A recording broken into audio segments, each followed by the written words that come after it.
Salut les gars, bienvenue sur la chaîne Le Vrai MMA. Aujourd'hui, on a l'honneur d'avoir Alex Lauré qui est tout nouveau champion du Brave, les gars. Il a pris la ceinture intérimaire, il va affronter Luis Cado bientôt, c'est une question de temps. Merci Alex de passer sur la chaîne et bienvenue à toi. Ouais, merci à toi de m'avoir sur ta chaîne, hein. Bah, ça fait Et plaisir. ouais, hein. Depuis le temps qu'on en parle, depuis le temps Ouais, qu'on ça dit fait un qu'on va faire moment, hein. ça, ouais. Dis-moi Alex, tu as mis KO ton adversaire sans même l'affronter. Est-ce que tu es satisfait de ça ou est-ce que tu aurais préféré un autre scénario? Franchement, j'aurais préféré combattre, mais quand même, ce qu'on a fait, c'était bien. C'est bien Ça a aidé, parce que tu vas pouvoir revenir très bientôt, je suppose. Pas de blessure. exactement. Ok. Pas de blessure, un camp d'entraînement qui s'est bien passé. Bon, il y avait des petites blessures, mais là, on attend de les réparer encore plus et d'être encore plus puissant, plus fort, plus technique pour le prochain combat. Ok, en plus, on peut dire que le Brave, ils t'ont pas fait un cadeau en te donnant Fakhreddin, Fakhreddin, qui est l'une des stars du Brave, qui est champion dans deux catégories, etc. C'était un bourbier qu'ils ont essayé de te donner. Ouais, mais c'est les combats qu'on veut, tu connais, hein. Nous, on veut que des gros combats, hein. On veut pas des combats faciles, on veut des combats où il y aura de l'adversité en face. Ouais, c'est exactement ce qu'ils allaient donner. Et Luis Cado, je me suis penché vraiment sur lui, qui est lui le champion incontesté de ta catégorie, donc les super welterweight au Brave. C'est exactement le même combattant que toi en termes de statistiques, mais toujours en dessous de toi. C'est-à-dire que lui c'est 8 KO, toi c'est 14, lui c'est 5 soumissions, toi c'est 6. En fait, tu le surpasses dans tout, t'as plus de combats que lui, t'es meilleur que lui dans les statistiques, mais c'est un combattant extrêmement complet, all-rounder comme t'aimes le dire. C'est vraiment ce genre de combat, quoi. Est-ce que c'est un combat qui te fait vraiment kiffer, qui va vraiment te motiver de fou, ou Mohamed Fakhreddin, c'était un plus gros défi selon toi? Ben, selon moi, je pense que Pakedin, c'était un plus gros défi parce il venait d'une catégorie au-dessus. Il était plus habitué à combattre des gens plus lourds. Mais Luis Cado aussi, c'est un bon adversaire. Bon, il a pris la ceinture un peu bizarrement parce que son adversaire, il l'a tapé derrière la tête et bah, ils l'ont disqualifié et il a pris la ceinture. Mais bon, c'est pas un combattant qui est nul, comme tu l'as dit, c'est un combattant euh, qui est un peu complet partout. Mhm.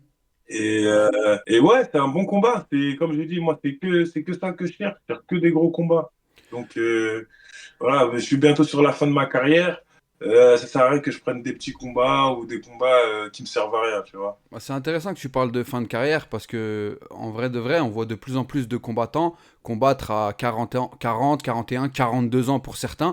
Des mecs comme Jarod Cannonier, etc., qui arrivent encore à performer après avoir passé la quarantaine. Toi, t'en es pas encore là. T'as 36, t'as encore le Ouais. temps de faire de grandes choses. Est-ce qu'on. Bah, déjà, on va commencer étape par étape, mais Alex Lauré au Brave, le Brave, il parle de s'organiser et s'implanter en France. Est-ce que on pourrait avoir un Alex en main event à Paris, au Brave, avec Damien Lapillus sur la carte, Yassine, Youssef Bouganem, un événement exceptionnel? Et quand est-ce qu'on pourra voir ça? Ouais, ben déjà, c'est dans les projets. Le fait que j'ai pris la ceinture déjà donne encore plus de force à ça. C'est sûr que ça va se passer l'année prochaine, 2026. Maintenant, on ne sait pas si ce sera vers le milieu d'année ou plus vers la fin d'année. Et sois-en sûr, c'est sûr qu'il y aura les dames à la plus dans la carte. C'est sûr qu'il y aura les frères Bouganem sur la carte. Et on va chercher d'autres Français pour les mettre sur la carte. Ah, parce que ouais, Damien Donc, Lapillus qui ouais. lui était bloqué à cause d'un problème, voilà, qu'il avait eu dopage, etc., l'insuline, etc. Donc du coup il était bloqué en France, mais là ça arrive à la fin, donc du coup il pourra combattre normalement en 2026 en France et ça va être une grosse dinguerie si on peut voir ça. Paris, l'U-Arena, le Brave, avec tout ça, Alex Lauré qui affronte Luis Cado pour la ceinture incontestée. Après ça, c'est quoi la suite? C'est l'UFC? Est-ce qu'on peut espérer voir Alex faire ses 3-4 prochaines années au haut niveau à l'UFC? Est-ce que, avec le palmarès que tu t'es prêt à partir d'en bas et redémarrer du début dans une organisation comme l'UFC? Ou alors tu dis non, moi si j'arrive à l'UFC c'est top 15, sinon bah tant pis, je passe à autre chose. Ouais, ben déjà, comme tout le monde le sait, hein, les combattants de MMA, ils veulent tous aller à l'UFC, on veut tous y aller. Mais si on a des opportunités ailleurs, bah, on les prendra. Hein. Déjà, avec le Brave, il y a des plans pour aller en Afrique, déjà. Mhm.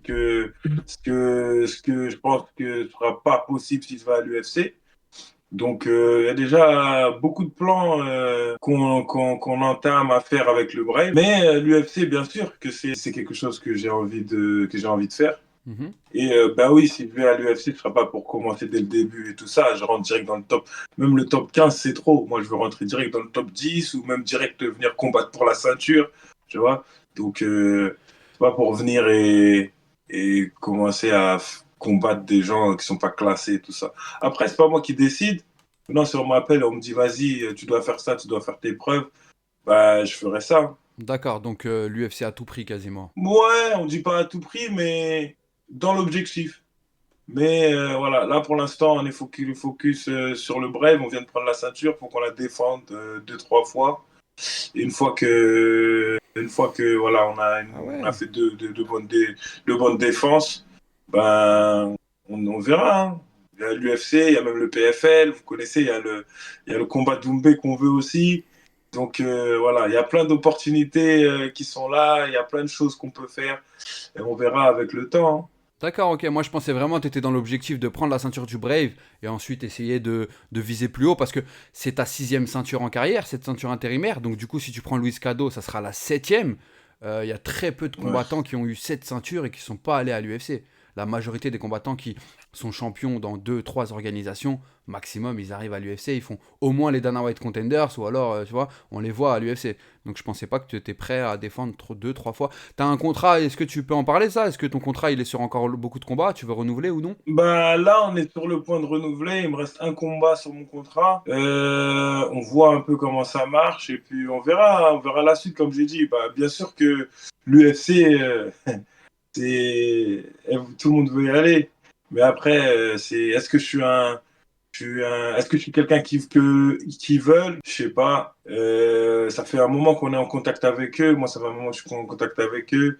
Et ben, ils savent qui je suis.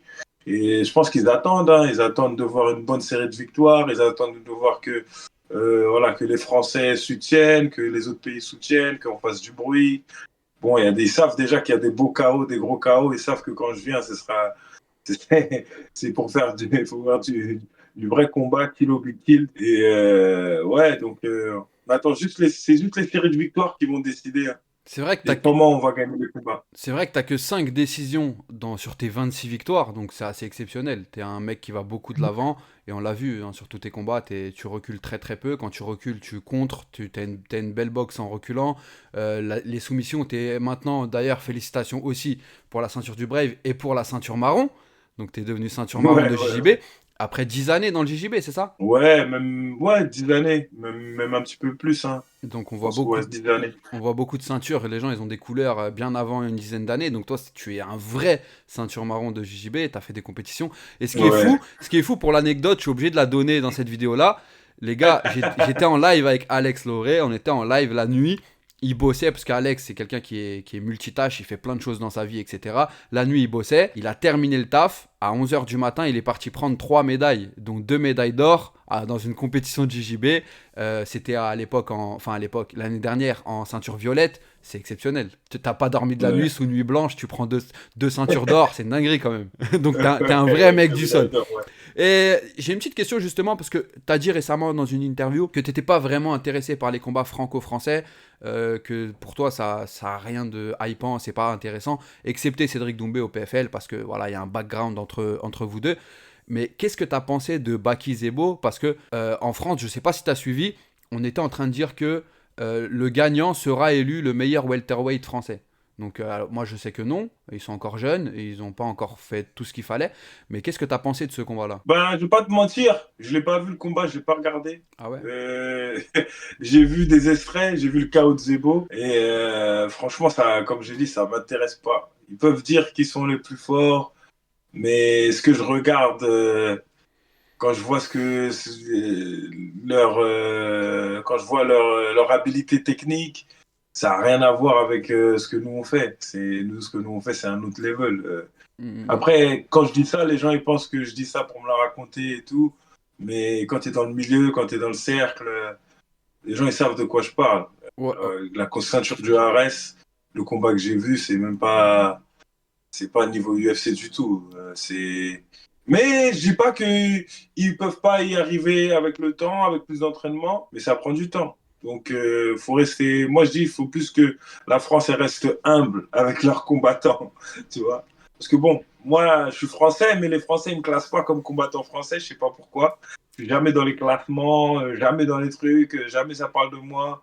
Ils me mettent numéro 3 de français. Pourtant, je sais pas, et je crois ils ont mis comment il s'appelle? L'autre, celui qui était en Australie, là, Kevin Kevin Jousset. Jousset. Ils ont mis Kevin Jousset deuxième, ils ont mis Abdul premier et ils m'ont mis moi troisième. Je me D'ailleurs, rappelle pas c'est quand que Abdul a combattu pour la dernière fois. Kevin Jousset aussi, il a combattu, je sais pas c'est quand il a combattu pour la dernière fois. Moi, je suis sur des séries de victoires. Bon, c'est vrai que j'ai perdu au KSW, mais avant ça, ouais, j'étais sur une série de victoires aussi. Ouais. D'ailleurs, t'as perdu au KSW. Beaucoup de gens ont dit ouais, il a perdu contre un peintre au KSW, etc. Il faut que je rappelle que Arthur Zvezpaniak est un combattant incroyable que t'as pris en short notice dans une catégorie au-dessus à 10 jours du combat, À 7 jours. à 7 jours Ouais, du combat. ouais. Mais Arthur Zvezpaniak est numéro 1 pound for pound de l'Europe, d'accord, dans tous les combattants qui combattent dans des organisations européennes, Arthur Zvezpaniak est numéro 1 pound for pound. Donc tu as pris le meilleur que tu pouvais prendre. Tu as gagné le premier round. Sur le deuxième, il y a eu un coup. Bon, c'était pas vraiment l'objectif, le genou. Il a tenté le pied, mais c'est le genou qui a touché. Donc c'est un fait de combat. Donc ouais, il mérite sa victoire. C'est le jeu, c'est comme ça. Mais t'étais meilleur que lui ce soir-là. Et juste le combat, bah voilà. Il n'y a pas eu de chance et ça fait partie du Ouais, jeu. Donc, ça fait partie du jeu. t'as combattu Il le y avait numéro trop un de. pound for Moi, pound. je dis, il y avait trop de. Il y avait trop de. Si on aurait gagné ce combat-là, ça aurait été trop. Ah, ça aurait été Venir à du. 7 jours comme ça, pourrait casser le show et tout. Ah, ça Les aurait gens, ils été parlaient dingue. plus de nous que des main events, tout ça. Euh, C'est vrai que ça a beaucoup fait parler ce combat. Il y a aussi, ouais. ouais, est-ce que tu penses qu'un jour justement on va te donner ta place de numéro un français, welterweight, ou est-ce que ça t'intéresse pas forcément? Dans l'absolu, tu t'en fous, tu fais ta carrière, t'avances dans ton coin, ou est-ce que pour toi ça a quand même une importance qu'on reconnaisse qui est Alex Lauré, celui qui combat depuis partout, dans toutes les orgas et tout? Ouais, ben, ça m'intéresse, bien sûr, que je vais être reconnu pour ce que je suis. De toute façon, moi, dans ma tête et avec mon équipe et tout ça, on sait que c'est nous le numéro un pour de vrai. Donc maintenant, c'est juste à continuer à faire ce qu'on fait, continuer à remporter nos combats, continuer à prendre nos ceintures, continuer à avancer, continuer à rester humble, continuer à promouvoir notre sport. Et puis voilà, hein. Maintenant, si les médias français ils veulent pas nous mettre en avant et tout, ben nous on s'en fout, hein. On va quand même continuer, on va quand même se mettre de l'avant, on va quand même faire notre publicité nous-mêmes, comme on l'a fait et comme on le fait. Et puis voilà, hein. Ok, d'accord. Et j'ai une dernière question qui pour moi est la plus intéressante. Tu es un combattant, tu te définis comme all-rounder. Ça veut dire que tu es là dans tous les compartiments du MMA. Tu es quelqu'un qui est adapté au MMA. Tu es un vrai combattant de MMA. Tu veux pas qu'on dise que Alex est un mec du JB. Tu veux pas qu'on dise que Alex est un striker. C'est un combattant de MMA tout court. Mais en tant qu'homme, Ouais. comment tu te définis? Tu es quelqu'un de généreux qui va dans toutes les orgas, qui combat avec n'importe qui donne de la force à n'importe qui. Quand tu reçois des messages de tes fans et des mecs qui te suivent sur les réseaux sociaux, tu leur réponds, tu leur donnes de la force, ils veulent monter sur tes lives, tu discutes avec eux. Qui est le vrai Alex Lauré? C'est une bonne question, celle-là. Ben, le vrai Alex Lauré, c'est un être humain normal, hein. C'est une personne qui est humble, qui aime bien partager, qui aime bien apprendre. Et voilà, quelqu'un qui aime bien passer aussi ce que j'apprends, ce que je connais. Et puis voilà, hein, aussi, bon, vous savez très bien, la violence, c'est nous. On aime bien la violence, mais la violence contrôlée, bien sûr. La biographie Donc, Instagram. exactement. Donc voilà, hein, en fait, bah, c'est tout. Je dirais, bon, père de famille aussi. J'aime bien tout ce qui est famille. Je suis très famille, tout ça. Donc voilà, à part ça, c'est tout, hein. Mais j'aime bien m'amuser, j'aime bien rigoler. Puis c'est tout ce que je peux rajouter, hein. Ouais, un mec tranquille en fait, un mec du peuple, un combattant du peuple, un mec qui fait son taf, qui avance, Voilà, puis voilà. Ouais. Et en fait, il y a exactement. aussi quelque chose qui a rien à voir, mais Edouard Prates, Tu peux me dire ce que t'en as pensé? Vu que Edward, c'est quelqu'un que tu connais, vu que t'es anglais, et vous avez Ah, peut-être. T'as déjà tourné avec Edward? non, Edward, j'ai jamais tourné avec lui. Mais tu l'as C'est l'un des déjà. seuls que j'ai pas tourné avec lui. Ok, t'en as pensé quoi? Mais ça fait longtemps qu'on se voit, on se voyait sur le circuit, dans des galas. Bah, il était au Obama, c'est lui qui avait fait la ceinture des welterweight avant que je la prenne. Donc, dès que lui il est parti à l'UFC, il a défendu sa ceinture, il est parti à l'UFC. Et ben, moi, juste après, c'est moi qui l'ai pris. Donc, ouais, on se connaît bien et tout. Mais non, on n'a jamais tourné ensemble. Mais bon, pour le combat, je pense que bah, Prates, il avait le dessus. Hein. Edwards, juste, je pense qu'il, depuis le combat de Ousmane, il n'a pas vraiment évolué. Il n'a pas évolué son game. C'est toujours le même. Il a toujours, il a pas de, on voit pas vraiment l'évolution. Je pense qu'il devrait plus voyager et s'entraîner avec différentes personnes. Parce que je pense qu'il reste trop à Birmingham et il se met pas trop en difficulté. Donc je pense que c'est ça le truc qui lui manque. Après, c'est juste un avis. Hein. Ben, Peut-être que lui il s'en fout, qu'il est content, il prend quand même son argent. Tu vois, même là, il a perdu, il a pris quand même un bon billet. franchement, Donc contrairement voilà. à ce qu'il prend d'habitude, là, il a pris l'une des plus petites payes qu'il a pas pris depuis ces dernières années. Il a pris 300 000 dollars, donc ce qui est énorme, 300 000 dollars. Mais d'habitude, ça parle en millions vu que c'est un combattant qui prenait la ceinture. Edward, il a Ouais. annoncé sa retraite aujourd'hui. Il a annoncé que ça y est, il a dit depuis que j'ai perdu Ah la ouais, c'est ceinture, bon. j'arrive pas à me donner à 100%. Il est temps pour moi de dire de passer à autre chose. Ouais. Donc c'est pour ça que je voulais t'en parler. Ah ouais, Ouais. Donc, bah d'accord. écoute, merci Alex. J'espère qu'on va suivre des grosses dingueries au Brave. C'est une dinguerie ce qui est en train de se passer pour toi. Tu arrives là-bas au Bahreïn, tu es quasiment en main event. Tu étais normalement en main event, mais comme il y avait le combat de Mokaev, hein, l'ancien de l'UFC, etc., ils l'ont mis devant. Tes performances, elles sont incroyables. Tu mets KO énormément de personnes. Moi, je sais de quoi tu es capable. J'aimerais te voir à l'UFC si c'est pas à l'UFC. Cédric Doumbé, c'est vraiment quelque chose qui te motive toujours ou pas? Ou pour toi, en vrai, de vrai, voilà. Doumbé, franchement, c'est, si c'est faisable, on le fait, mais c'est pas vraiment un truc que on a la tête dessus. Ouais. Comme on l'a dit, on a des projets pour la legacy. Tu vois, le combat Cédric Doumbé, ça fait rien pour la legacy. Mais les combats, défendre la ceinture en Côte d'Ivoire, ça, c'est un truc de ouf. Combattre, défendre la ceinture en France, ça, c'est un truc de ouf. Il y a plein d'autres trucs voilà, qu'on peut faire qui rapporteront plus pour la Legacy que de combattre Cédric Doumbé. Après, comme je l'ai dit, le combat de Cédric Doumbé, c'est un combat qu'on veut vraiment faire pour la France. Comme les Français, ils aiment bien les clashs franco-franco, ça serait lourd. Et voilà, Doumbé, il aime bien faire un peu le trash talk et tout ça avant les combats. Nous aussi, on est un petit peu dedans. Donc, ce sera un combat de fou. L'avant-combat sera une folie. S'il y a une presse-conférence, tout ça sera une folie. Ouais. Tu vois, tout le truc, le truc complet du combat, ce sera vraiment un truc de fou. Si ça se fait, bien sûr. Mais bon, après, vous savez très bien, hein, Doumbé, il sait, il est pas bête. Hein. Il sait, il voit, il sait que c'est un autre level pour lui. Il sait que sa seule chance, c'est les points, mais c'est du MMA qu'on fait. Donc, voilà, c'est compliqué pour lui. C'est mon rêve de voir un événement pareil, frère. Je te jure. Même s'il y en a beaucoup qui disent non, on veut pas voir, etc. Tout le monde va regarder, tout le monde va être à fond dans la Fight Week, tout le monde a envie de voir un événement pareil. Ouais, Merci ouais. beaucoup Alex. Merci les gars. Il y a les réseaux sociaux d'Alex qui sont affichés juste en dessous. Il y a les miens. N'hésitez pas à aller donner de la force, liker, envoyer des commentaires. Alex, il est disponible. Ça veut dire qu'il répond souvent aux gens. Partagez et ça fait grave plaisir qu'on ait un champion avec nous sur la chaîne alors que la chaîne elle est toute petite et qu'on démarre sur YouTube. Merci beaucoup Alex pour le temps que tu nous as donné. Félicitations pour la ceinture marron, la ceinture du Brave et encore plein de choses pour la suite, Inch'Allah. Inch'Allah. Merci, mon frère, merci. Et ouais, voilà, merci d'avoir fait cette interview. Merci à tout le monde qui suit. Merci aux supporters. Et ouais, suivez-nous. Et si vous avez des questions sur le MMA, bien sûr, parce que des fois, les gens ils sortent, ils veulent vous poser des autres questions. Donc voilà, sur le MMA, si vous avez des questions, nutrition, comment s'entraîner, tout ça, ben, je suis à votre disposition, les gars. Lourd.